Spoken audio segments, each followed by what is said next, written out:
What's good, guys? It's your boy Judas Gamer here, aka Jelly, aka what you call it, and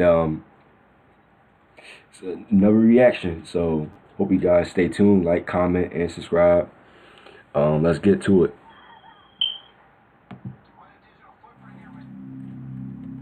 My name is Bree. This happened in 2016. I was 19 years old at the time. Okay. I was up late the night before into the early morning studying, and I hadn't had much sleep, so I had just woken up from a nap. I decided to hop in the shower to wake myself. That's when I heard this weird scraping sound coming from somewhere outside. I stopped the shower and peered out from behind the curtain, and then made my way over to the window. I saw nothing, but I could still hear the noise. I thought it may have been my neighbor working in a shed, so I ignored the disturbance and finished up in the shower. And that's where you messed up at. That's where you messed up. Never think it's nothing. Obviously, you heard the noise from the shower, so it gotta be something. See? And you don't have no blinds. No blinds at all. Like, what time you on? Shower. Before I continue, I should inform you that I have severe anxiety problems, and I often get a little paranoid sometimes.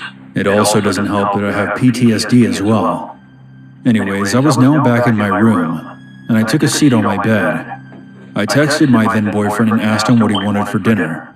While I was waiting for him to respond, I just relaxed and scrolled through my Facebook. I was reading an article about the recent clown sightings that were happening at the time, when I was interrupted by the sound of footsteps coming from outside. I stopped and listened carefully. I heard a few more steps, followed by a tapping noise. I was a bit confused by this.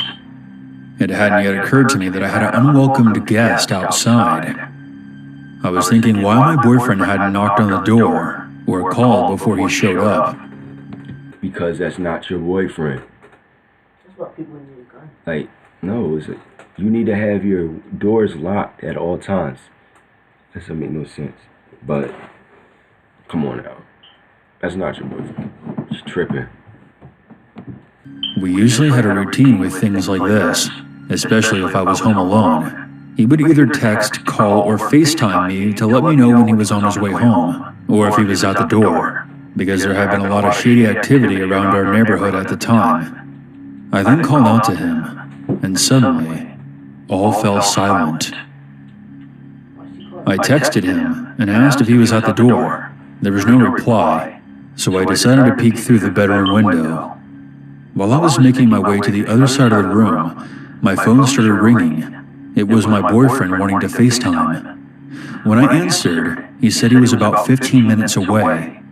As I was talking to him, I pulled back the curtains of my bedroom window, and that's when all the blood in my veins turned to ice as I came face to face with a fucking clown. Wow. Wow. Wow.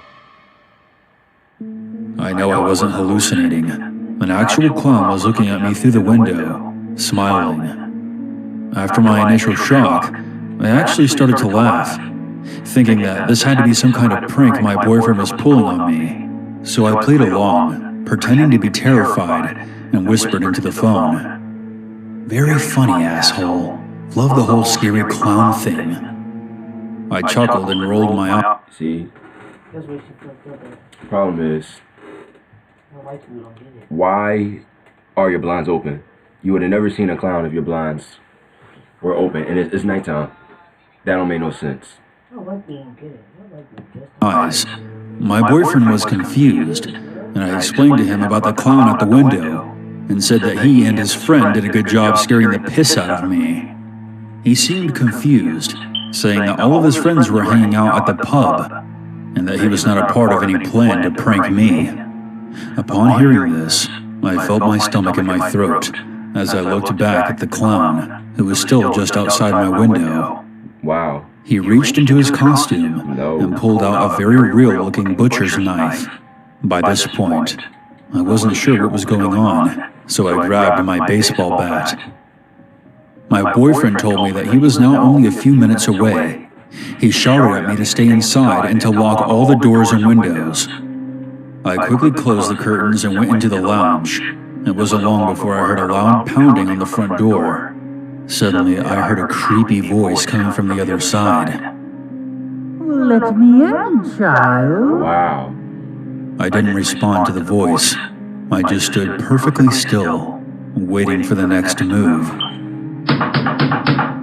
Loud pounding rang out again, causing the door to rattle on its hinges, but I kept quiet, even when I heard the doorknob rattling. Although I was pretty scared at this point, I was also getting a tad irritated and yelled out to the clown, "Fuck off! Go annoy someone else!" I then heard a muffled laughter, followed by the creepy voice. Please let me in, doll. I just want to play. I want to play with your insides. Wow. I had enough of this. I was about to go out and confront this creepy asshole myself when I heard my boyfriend's voice, who was still on the phone, say, "Hang up and call the cops." After some consideration, I thought that maybe confronting the creepy clown outside with a butcher's knife was not the correct course of action. So I did as my boyfriend said. I left the lounge and was soon explaining to the police dispatcher the situation. I was on my way back to my room when I heard the sound of glass breaking. I stopped in my tracks and told them that I think the clown just broke into the house. They immediately told me to get somewhere safe, and that's when I heard my ex yelling out, "Hey, what the fuck are you doing? Get the hell out of here. The police are on the way." The clown just bellowed out a psychotic laugh and took off. As I made my way back into the bedroom, something caught my eye. I peered out the window. Through a gap in the curtains, I saw another clown. He appeared to be holding some kind of saw blade in his hand. I couldn't move or scream.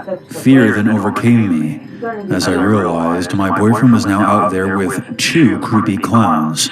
I screamed into the phone, "There's another clown outside my bedroom. Please hurry."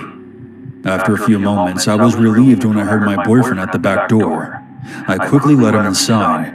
We then held each other tightly until the police arrived. After taking our statements, the police discovered a rusted hacksaw and an axe lying on the ground outside of my bedroom window. Wow. There were red marks all over them. Of course, the creepy clowns that had turned my night into a freak show were nowhere to be found. After that night, I struggled to fall asleep. I often think to myself, what would have happened to me if I had been stupid enough to open that door? Were they just a couple of thrill seekers looking to frighten a girl who was all alone? Goodness. Or were they, in fact, out for blood? Wow. See,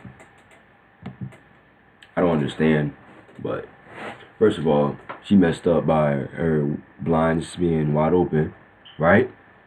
And she like talked back to the clowns, like, don't talk back, like, get your weapon, call the cops, right? Or, you know, just don't say nothing at all. Like, that's the best thing she could have done. She did too much. Like, Or she needed a gun. right, she's doing too much, basically. That's sus. That's sus. But why would they be thrill seekers if they have blood on their guns? They sus. I know that's what I'm saying. Well, that's sus. Like, in that situation, like, I wouldn't have said nothing. Like, first of all, my blinds would have been closed, so I have no comment about that. She's sus.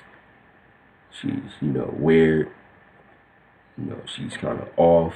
That's all I have to say. That's all I have to say. So, you know.